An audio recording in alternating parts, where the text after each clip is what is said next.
Breaking news చూస్తున్నాం. Social media platform ఎక్స్ను ఉపయోగించి కొందరు అశ్లీల కంటెంట్ను సృష్టిస్తున్నారంటూ ఇటీవల కేంద్రం ఆందోళన చెందింది.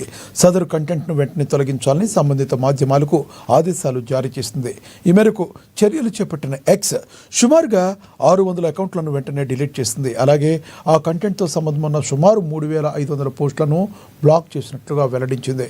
తమ ప్లాట్ఫామ్లో అశ్లీల కంటెంట్ను అనుమతించబోమని, ప్రభుత్వ నిబంధనలు తప్పనిసరిగా పాటిస్తామని ఎక్స్ హామీ ఇచ్చినట్లుగా సమాచారం.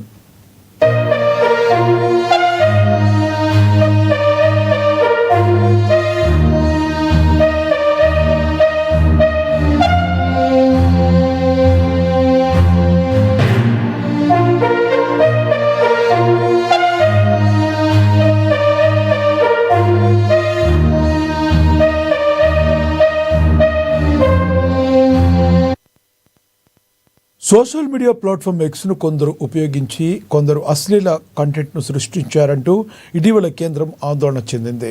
సదరు కంటెంట్ను వెంటనే తొలగించాలని సంబంధిత మాధ్యమాలకు ఆదేశాలు జారీ చేసింది. ఈ మేరకు చర్యలు చేపట్టిన ఎక్స్ సుమారుగా 600 అకౌంట్లను వెంటనే డిలీట్ చేసింది. అలాగే ఆ కంటెంట్తో సంబంధం ఉన్న సుమారు 3500 పోస్టులను బ్లాక్ చేసినట్లుగా వెల్లడించింది. తమ ప్లాట్ఫామ్లో అశ్లీల కంటెంట్ను అనుమతించబోమని, ప్రభుత్వ నిబంధనలు తప్పనిసరిగా పాటిస్తామని ఎక్స్ హామీ ఇచ్చినట్లుగా సమాచారం.